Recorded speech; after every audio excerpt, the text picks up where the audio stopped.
باری تعالیٰ نے ارشاد فرمایا کہ یا ایھا الذین آمنوا کتب علیکم الصیام کما کتب علی الذین من قبلکم، اے ایمان والو تم پر روزے فرض کر دیے گئے ہیں، اور یہ ایسے ہی اسی طرح فرض کیے گئے ہیں جیسے تم سے پہلے لوگوں پر بھی فرض کیے گئے تھے۔ یعنی یہ روزہ ایک ایسی عبادت نہیں ہے جو صرف آپ حضور اقدس سرور دو عالم صلی اللہ علیہ وسلم کی امت کے ساتھ مخصوص ہو، بلکہ جو پہلے جتنے پیغمبر آئے ہیں ان کی جو امتیں ہوئی ہیں ان پر بھی روزے فرض کیے گئے تھے۔ روزوں کی تعداد میں فرق ہو سکتا ہے، زمانے میں فرق ہو سکتا ہے، اوقات میں فرق ہو سکتا ہے، لیکن روزے کی عبادت تمام انبیاء کرام علیہم السلام کی شریعتوں میں موجود رہی اور ہر امت پر روزے فرض کیے گئے۔ آگے ایک چھوٹا سا جملہ اللہ تعالی نے ارشاد فرمایا ہے جو در حقیقت ہمیں آپ کو ایک بہت بڑی حقیقت کی طرف متوجہ کرتا ہے۔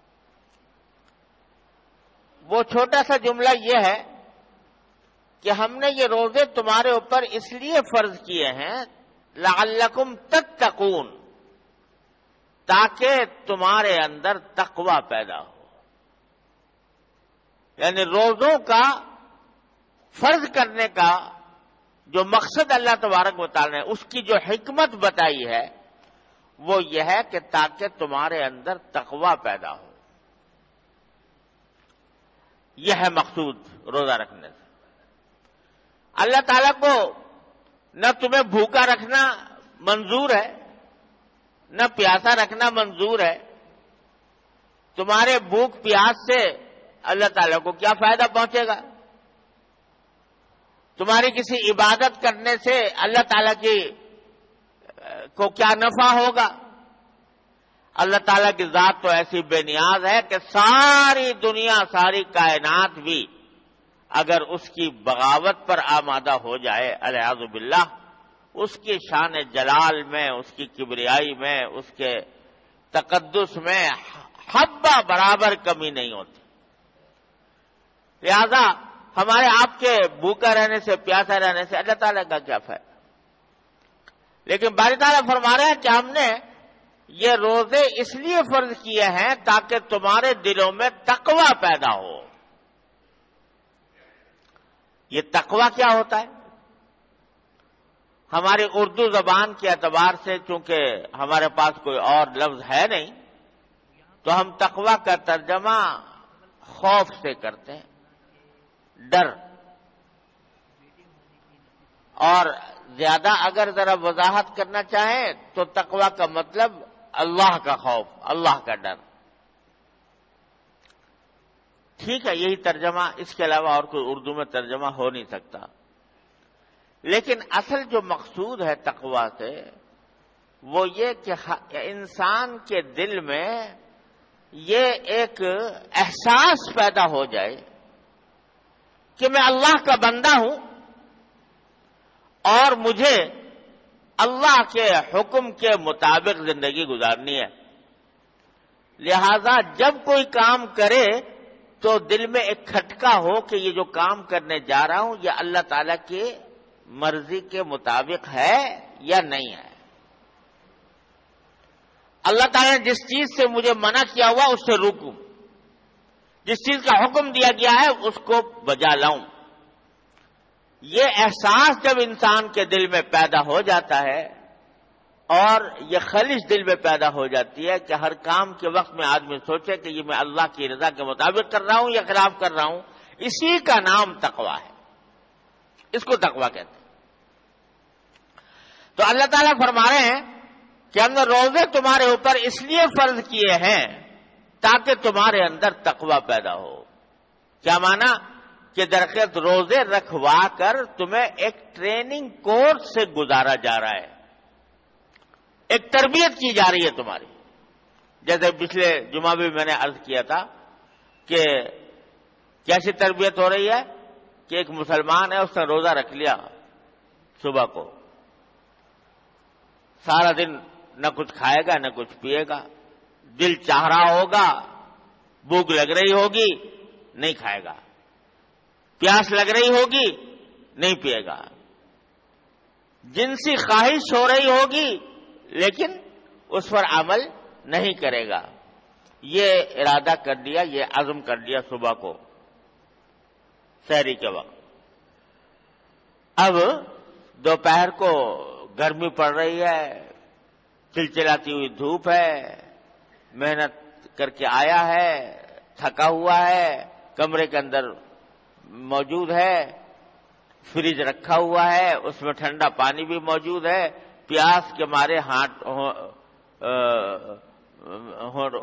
ہونٹ خشک ہو رہے ہیں، حلق میں کانٹے پڑے ہوئے ہیں۔ اب دل چاہ رہا ہے کہ میں پی لوں، کوئی دیکھنے والا نہیں، اگر پی لے تو کوئی نہ دیکھنے والا، نہ کوئی ملامت کرنے والا، نہ کوئی سزا دینے والا۔ لیکن کوئی مسلمان جس نے صبح کو روزہ رکھا ہو ایسا کرے گا؟ کبھی نہیں کرے گا۔ یہاں تک کہ اگر کوئی اس کو زبردستی بھی کرنا چاہے، لالچ بھی دے کہ اتنے پیسے دوں گا یہ پی لے پانی، نہیں پیے گا۔ کیوں نہیں؟ یہ کون سی چیز ہے جو اسے پانی پینے سے روک رہی ہے؟ یہ کون سی چیز ہے جو وہ پیاس کے باوجود پانی نہیں پی رہا؟ خواہش ہے، دل میں زبردست خواہش ہے مگر نہیں پی رہا۔ یہ کیا چیز ہے جو اس کو روک رہی ہے؟ یہ اسی چیز کا نام ہے تقویٰ۔ یہ تقویٰ ہے جو اسے روک رہا ہے۔ یہ وہ خیال ہے اس کو جو روک رہا ہے کہ میں نے اللہ کے لیے روزہ رکھا تھا، اگر توڑ دوں گا اللہ تعالیٰ ناراض ہو جائے گا۔ چاہے مجھے یہ لوگ نہیں دیکھ رہے، زید عمر بکر کوئی نہیں دیکھ رہا، اگر میں پینا چاہوں تو آرام سے پی سکتا ہوں، کوئی مجھے روکنے والا نہیں ہے، لیکن ایک ذات ہے جو مجھے دیکھ رہی ہے۔ اور اگر میں لوگوں کی آنکھوں سے چھپ جاؤں گا، اللہ تبارک و تعالیٰ کی نظر سے تو نہیں چھپ سکتا، وہ تو مجھے دیکھ رہا ہے۔ لہذا میرا روزہ توڑوں گا تو بڑا سخت گناہ ہوگا، اور اتنا زبردست گناہ ہوگا کہ اللہ تعالیٰ ناراض ہو جائے گا اور کفارہ دینا پڑے گا 60 روزوں کا۔ یہ جو دماغ میں خیال آیا ہے اس کا نام ہے تقویٰ، یہ تقویٰ ہے۔ تو اللہ تعالیٰ فرمائے ہیں کہ یہ روزے کے ذریعے ہم تمہیں تقویٰ کی تربیت دے رہے ہیں کہ خواہشات دل میں پیدا ہو رہی ہیں، داعیے آ رہے ہیں، نافرمانی کی طرف طبیعت جا رہی ہے، لیکن اللہ کے خوف سے، اللہ تبارک و تعالیٰ کی عظمت اور جلال کے احساس سے انسان اس کام کو چھوڑ دیتا ہے۔ یہ تقویٰ ہے، اس کو تقویٰ کہتے ہیں۔ یہ تقویٰ کی تربیت تمہیں دی جا رہی ہے اس روزے کے ذریعے۔ اور اسی لیے فرمایا روزے کے بارے میں کہ الصوم لی وانا اجزی بہ۔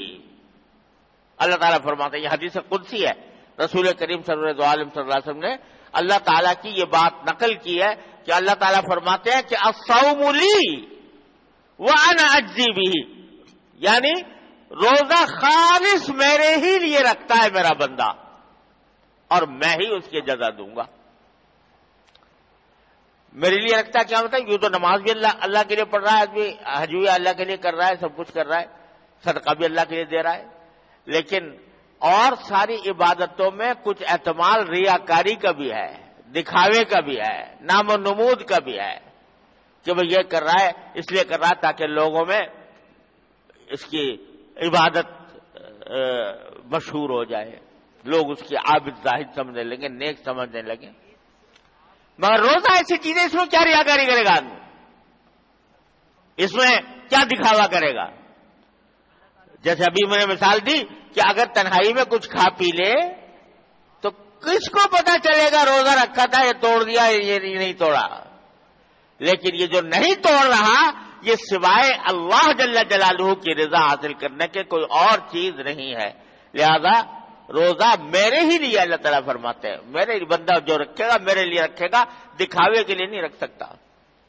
وَأَنَا أَجْزِي بِهِ، اور جب میرے لیے رکھا ہے تو میں ہی اس کی جزا دوں گا، اس کا انعام میں ہی دوں گا۔ کیا مانا کہ اور چیزیں تو میں نے بتا رکھی ہیں کہ فلاں کام کرو گے اس پر یہ ثواب ہوگا، فلاں کام کرو گے یہ ثواب ہوگا، فلاں کام کرو گے یہ ثواب ہوگا۔ روزے کے بارے میں یہ کہتا ہوں کہ میں نہیں بتاتا تمہیں کیا دوں گا، میں نہیں بتاتا کیا دوں گا۔ ہاں میں دوں گا اپنی قدرت کے، اپنی رحمت کے، اپنی عظمت کے مطابق تمہیں انعام دوں گا، جو میری عظمت اور میری رحمت اور میری قدرت کے مطابق ہوگا۔ ابھی سے نہیں بتاتا تمہیں، وہاں جب پہنچو گے میرے سامنے آؤ گے، میری بحضور پیشی ہوگی، اس وقت پتہ لگے گا کہ روزے کے بدلے میں مجھے میرے پروردگار نے کیا عطا فرمایا۔ انا اصوری وانا اجی۔ خلاصہ یہ کہ اللہ تبارک و تعالی نے اس آیت کریمہ میں بتایا کہ روزے کی اصل روح یہ ہے کہ آدمی کے دل میں تقوی پیدا ہو، خدا کا خوف پیدا ہو۔ جب خدا کا خوف پیدا ہوتا ہے تو انسان اپنے فرائض بھی صحیح طریقے سے انجام دیتا ہے، گناہوں سے بھی بچتا ہے، معصیت و نافرمانیوں سے بھی بچتا ہے، اور جب خدا کا خوف دل میں پیدا ہوتا ہے تو مخلوق پر شفقت پیدا ہوتی ہے۔ یہ میرے اللہ کی بنائی ہوئی مخلوق ہے، لہذا مجھے اس کے ساتھ محبت کا معاملہ کرنا چاہیے، مجھے اس کے ساتھ شفقت کا معاملہ کرنا چاہیے، کیونکہ اللہ تعالیٰ نے فرمایا کہ ارحموا من فی الارض یرحمکم من فی السماء، جو زمین والوں پر رحم کرو آسمان والا تم پر رحم کرے گا۔ یہ حدیث کے الفاظ ہیں۔ تو جس کے دل میں تقوی ہوگا وہ کبھی دوسرے پر ظلم نہیں کرے گا، جس کے دل میں تقوی ہوگا وہ کسی کا حق نہیں مارے گا، جس کے دل میں تقوی ہوگا وہ کسی کے ساتھ زیادتی نہیں کرے گا، اس کے تو ہر وقت دل میں ترازو لگی ہوئی ہے کہ میں یہ کام جو کر رہا ہوں کہ میرے اللہ کے لیے ناراضگی کا سبب نہ ہو جائے۔ اسی لیے فرمایا پچھلی مرتبہ جمعہ کو جو میں نے حدیث آپ کے سامنے پڑھی تھی اس میں رمضان کے بارے میں فرمایا وَهُوَ شَهْرُ الْمُوَاسَاةِ، یہ ایک دوسرے کی ہمدردی غمخواری کا مہینہ ہے۔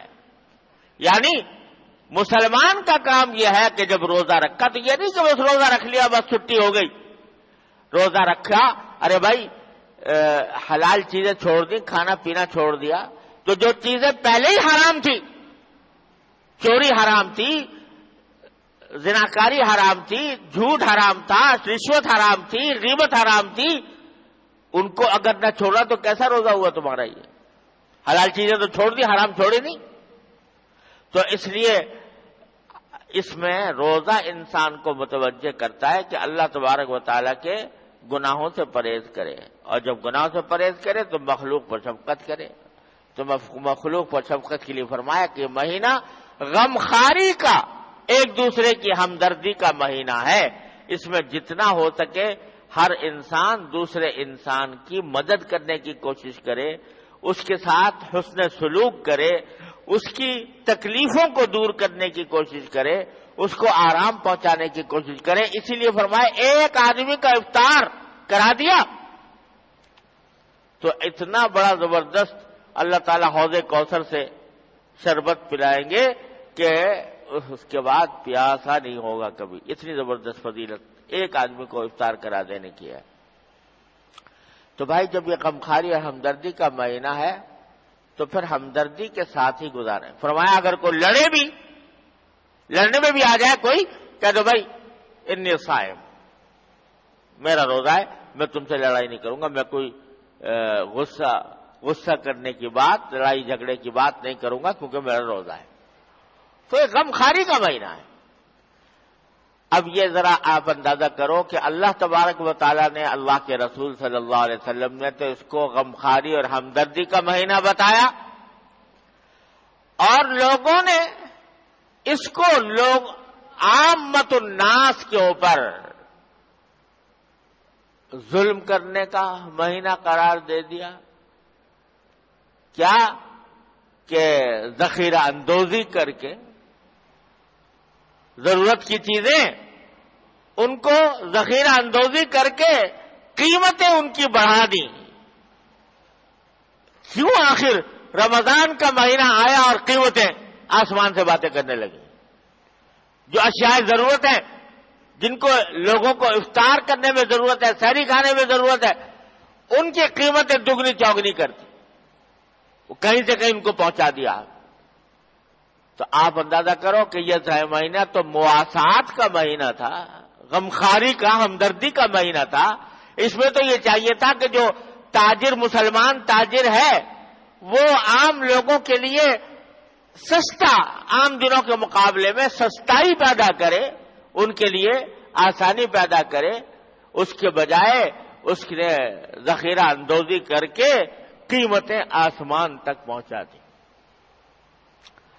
اس کو رسول کریم سرور دو عالم صلی اللہ علیہ وسلم نے فرمایا، یہ احتکار جو ہے، ذخیرہ اندوزی، اس کو فرمایا کہ الجالب مرزوق والمحتکر ملعون.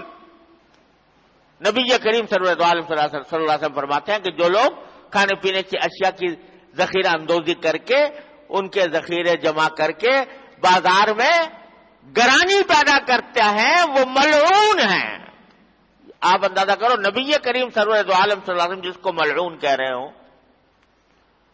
سرکار دو عالم صلی اللہ علیہ وسلم جس کو ملعون قرار دے رہے ہوں، وہ جن کی شفاعت ہمارا آخری سہارا ہے، وہ جو کہیں کہ ملعون ہے، تو اس سے زیادہ اللہ بچائے خطرے کی حالت میں کون ہے.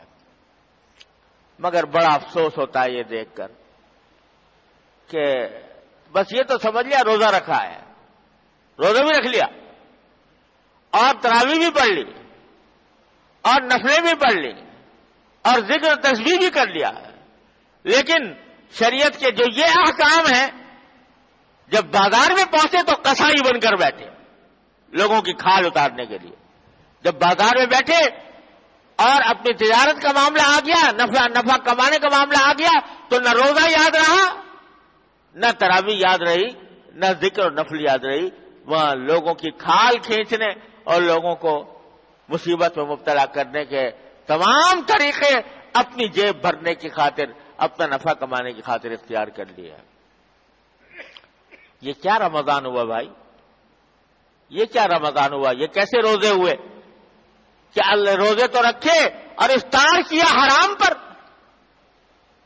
افطار کیا حرام غذا پر، افطار اس طرح کیا کہ لوگوں کو بھوکا مار رکھا ہے، لوگوں کے پاس چیزیں نہیں ہیں، اب تم نے ذخیرہ اندوزی کر کے گودام اپنے بھر رکھے ہیں تاکہ قیمتیں بڑھیں اور قیمتیں بڑھ کر ہمیں نفع زیادہ کمانے کا موقع ملے.